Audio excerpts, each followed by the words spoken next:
Hello besties. तो आज हम डिस्कस करेंगे फेमिनिन हाइजीन के बारे में, जिसका ख्याल रखना बहुत ज़रूरी है। आई नो आप में से कुछ लोग अपने पर्सनल हाइजीन का ख़ास ख्याल रखते हैं।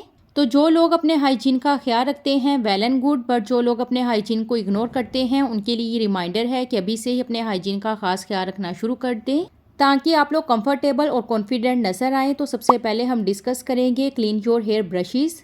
हर 10 से 15 दिन के बाद अपने हेयर ब्रशेस को लाजमी साफ़ किया करें। बेसिकली हेयर ब्रशेस के अंदर हमारे टूटे हुए बाल, डर्ट, डस्ट और हमारी जो स्कैल्प की डेड स्किन सेल्स हैं वो भी उसके अंदर मौजूद होते हैं। तो अगर आप लोग अपने हेयर ब्रशेस को साफ़ नहीं करेंगे तो इससे आपको बैक्टीरियल और फंगल इन्फेक्शन हो सकते हैं। सो मेक श्योर कि आपने अपने हेयर ब्रशेस को टाइमली साफ़ करना है।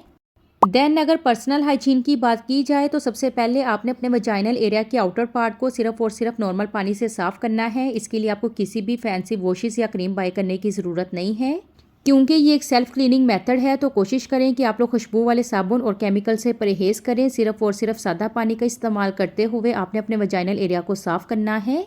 देन उसके बाद आपने अपने प्यूबिक वाले हेयर्स को रिमूव करके अपनी स्किन को मॉइस्चराइज करना है। उसके अलावा अगर आप लोग चाहते हैं कि आपको पसीना और बदबू कम आए और आपको किसी भी किस्म का इन्फेक्शन ना हो, तो मेक श्योर कि हमेशा आपने अपने वजाइनल एरिया को साफ़ सुथरा और ड्राई रखना है। अपने वजाइनल एरिया को ड्राई करने के लिए आप लोग टिश्यू भी यूज़ कर सकते हैं। अब जी मैं आप लोगों के साथ अपनी सिंपल सी बॉडी के रूटीन शेयर करूंगी। सबसे पहले आपने किसी भी शावर जेल का इस्तेमाल करते हुए डेली बेसिस पे शावर लेना है ताकि सारा दिन आपसे एक अच्छी सी खुशबू आए और आप लोग फ्रेश फील करें। शावर लेने के बाद अगर आप लोग चाहते हैं कि आपको पसीना कम आए और आपसे पसीने की बैड स्मेल ना आए तो डिओड्रेंट, रोल ऑन या बॉडी स्प्रे का इस्तेमाल लाजमी किया करें। अपनी हैबिट बना लें कि डेली बेसिस पे शावर लेने के बाद आपने डिओड्रेंट, रोल ऑन या एंटीपर्सपेरेंट का इस्तेमाल लाजमी करना है। उसके बाद अगर आप लोग चाहते हैं कि आपकी बॉडी सॉफ्ट और स्मूथ नज़र आए, आपकी बॉडी के ऊपर किसी भी किस्म की ड्राइनेस ना आए, तो कोशिश करें कि हमेशा शावर लेने के बाद आपने किसी भी जेंटल मॉइस्चराइज़र या बॉडी लोशन का इस्तेमाल करते हुए अपनी बॉडी को मॉइस्चराइज करना है। सो नेक्स्ट अगर बेडशीट्स की बात की जाए तो मेक श्योर कि आपने वीकली बेसिस पे बेडशीट लाजमी चेंज करनी है, क्योंकि हमारी बेडशीट्स के अंदर हमारा पसीना, डेड स्किन और बॉडी ऑयल्स होते हैं, जिसकी वजह से हमें स्वेयर किस्म के स्किन इश्यूज फेस करने पड़ सकते हैं, जैसे कि हमारे फेस और बॉडी के ऊपर रैशेज और इरिटेशन हो सकती है। सो अगर आप लोग इस तरह के स्किन इन्फेक्शन से बचना चाहते हैं तो मेक श्योर कि आपने वीकली बेसिस पे अपनी बेडशीट लाजमी चेंज कर लेनी है।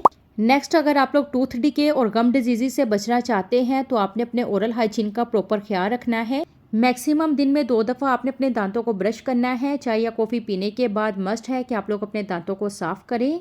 देन हर 2 से 3 महीने के बाद अपना टूथब्रश भी लाजमी चेंज कर लिया करें। जब भी आपको नज़र आए कि आपके टूथब्रश के ब्रिसल इस तरह से ख़राब हो गए हैं तो फ़ौरन से अपना टूथब्रश चेंज कर लिया करें। उसके अलावा अगर आपको बैड ब्रेथ और डोर का इशू फेस करना पड़ता है तो अपने हैंड बैग में सॉफ्टमेंट, इलायची और बबल गम रखा करें। जब भी आपको फील हो कि आपसे बैड ब्रेथ की स्मेल आ रही है, सिंपली इनमें से कोई भी चीज़ निकालें और खा लें। एंड मेक श्योर कि हर 6 से 7 महीने के बाद आपने डेंटल चेकअप भी लाजमी करवाना है। सो नेक्स्ट हम डिस्कस करेंगे मेकअप ब्रशेस के बारे में। जो भी मेकअप ब्रशेस आप लोग डेली बेसिस पे यूज़ करती हैं, कोशिश करें कि आप लोग डेली बेसिस पे उनको वॉश करती रहा करें। इन केस जब आप लोग अपने मेकअप ब्रशेस को साफ़ नहीं करती तो आपके मेकअप ब्रशेस के ब्रिसल्स के अंदर ऑयल, मेकअप और डेड स्किन स्टक हो जाती है, जिसकी वजह से ना सिर्फ आपके पोर्स ब्लॉक होते हैं बल्कि आपको सीवियर किस्म की एक्ने और पिंपल्स निकल आते हैं। तो अगर आप लोग चाहते हैं कि आपकी स्किन हेल्दी नज़र आए तो कोशिश करें कि टाइमली आप लोग अपने मेकअप ब्रशेस को साफ़ करते रहा करें। इसके साथ ही अपने बॉडी हेयर्स को रिमूव करने के लिए आपने सिर्फ एक प्रोडक्ट लेनी है, जो कि है कंडीशनर। कंडीशनर लेकर आपने इसको अपनी बॉडी के ऊपर अप्लाई करके रेजर की मदद से अपने बॉडी हेयर्स को रिमूव करना है। इस प्रोसेस को फॉलो करने के बाद ना सिर्फ आपके बॉडी हेयर्स आसानी से रिमूव होंगे बल्कि आपकी बॉडी के ऊपर किसी भी किस्म का कट नहीं लगेगा और आपकी बॉडी सॉफ्ट और स्मूथ नज़र आएगी। बेडशीट्स के बाद अगर पिलो केस की बात की जाए तो जहां पर आपने बेडशीट्स को वीकली बेसिस पे चेंज करना है, आपने पिलो केस को वीक में 2 दफ़ा चेंज करना है। बेसिकली पिलो केस के अंदर ऑयल और स्वेट बिल्डअप होते हैं। हमारी स्किन और स्कैल्प के अंदर से नेचुरली ऑयल रिलीज होता है। जब हम सोए होते हैं तो ये ऑयल पिलो केस में जज़ब होकर बैक्टीरिया कोज करता है, जिसकी वजह से हमें स्वेयर किस्म के ब्रेकआउट्स और स्कैल्प डिजीज़ हो सकती हैं। तो अगर आप लोग चाहते हैं कि आपकी स्किन और बाल हेल्दी नज़र आए तो मेक श्योर कि आपने वीकली बेसिस पे यानी कि वीक में 2 दफ़ा लास्ट में अपने पिलो केस को चेंज करना है। सो अब मैं आप लोगों के साथ अपनी इमरजेंसी किट शेयर करूंगी, जो कि हमेशा मैं अपने हैंड बैग में रखती हूँ। सेम इसी तरह की आप लोग भी इमरजेंसी किट बना के अपने बैग में रख सकती हैं। इमरजेंसी किट में आपने अपनी हर वो चीज़ रखनी है जो कि आपको लगे कि आपको इस चीज़ की ज़रूरत पड़ सकती है। अगर मैं आप लोगों के साथ अपनी इमरजेंसी किट की प्रोडक्ट शेयर करूं तो मैं अपनी इमरजेंसी किट के अंदर इलायची, बबल गम, अपनी फेवरेट लिपस्टिक का शेड, इस तरह से 5 ml की ये पॉकेट परफ्यूम है। इसके साथ ही मैं स्मॉल पैकेजिंग के अंदर सनब्लॉक अपने साथ कैरी करती हूँ। अपने मेकअप को सेट करने के लिए हमेशा मैं अपने पास कम्पैक्ट पाउडर रखती हूँ। उसके अलावा सैनिटरी पैड्स, कुछ हेयर पिन्स और सेफ्टी पिन्स हमेशा मेरे पास मौजूद होती हैं। ये सारी वो चीज़ें हैं जो कि हमेशा मैं अपने साथ कैरी करती हूँ। तो सेम इसी तरह से आप भी अपनी इमरजेंसी किट लाजमी बनाएं। एक छोटा बैग लेकर उसके अंदर अपनी तमाम ज़रूरत की चीज़ें रखें। मेक श्योर कि उस इमरजेंसी बैग के अंदर वो तमाम चीज़ें लाजमी होनी चाहिए जो कि आपको लगे कि आपको इन चीज़ों की ज़रूरत कभी भी किसी भी वक्त पड़ सकती है। इन शॉर्ट, अपने इमरजेंसी बैग में फजूल किस्म की चीज़ें रखने से परहेज़ करें। सिर्फ और सिर्फ वो चीज़ रखें जिसकी आपको ज़रूरत पड़ सकती है। इन सब चीज़ों के साथ साथ ही अपने पर्सनल हाइजीन का ख़ास ख्याल रखना भी उतना ही ज़रूरी है। सो मेक श्योर कि हमेशा आपने अपने बेली बटन और कानों को साफ़ सुथरा रखना है। कानों की बैक साइड और बेली बटन के अंदर बैक्टीरिया जमा होकर एक सीवियर किस्म का इन्फेक्शन क्रिएट करते हैं। सो मेक श्योर कि शावर लेते वक्त आपने अपने बेली बटन को साबुन और पानी के साथ साफ़ करना है। अदरवाइज़ कॉटन बड और इस तरह की वाइप्स लेकर भी आप लोग अपने कानों और बेली बटन को साफ़ कर सकते हैं। हमारा मेन पर्पस बस यही होना चाहिए कि हर हाल में हमने अपने पर्सनल हाइजीन का ख़ास ख्याल रखना है।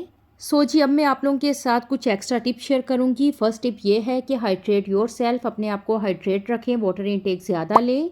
अपने आप को फ्रेश और हाइड्रेट रखने के लिए मैक्सिमम 2 लीटर पानी लाजमी पिएं। अल्कोहल और सोडा ड्रिंक्स को अवॉइड करके फ्रेश जूस पिएं। इससे ना सिर्फ आपकी स्किन ग्लोइंग नज़र आएगी बल्कि आपका डाइजेशन सिस्टम भी इम्प्रूव होगा और आपका इम्यूनिटी सिस्टम बूस्ट होगा। इसके अलावा अपनी डाइट का खास ख्याल रखें। जंक फूड का इस्तेमाल कम से कम करें। घर का बनाया हुआ फ्रेश और सादा खाना खाएं। डेली बेसिस पे अपनी रूटीन में फ्रेश फ्रूट्स और वेजिटेबल्स का इस्तेमाल ज़्यादा से ज़्यादा करें। और मैक्सिमम दिन में 7 से 8 घंटे की नींद लाजमी लिया करें ताकि आप लोग फ्रेश फील करें। एनर्जी रिस्टोर करने के साथ साथ अगर आप लोग चाहते हैं कि आपकी मेमोरी इंप्रूव हो, आपका मूड अच्छा हो, आपके हार्मोन्स बैलेंस में रहे, तो मेक श्योर कि आपने 7 से 8 घंटे की नींद लाजमी लेनी है। सो यार, that's it for today's video. आप लोगों से मिलूंगी अब मैं इंशाल्लाह नेक्स्ट वीडियो में। तब तक के लिए अल्लाह हाफिज़, टेक केयर, अपना बहुत सारा ख्याल रखिएगा, बाय।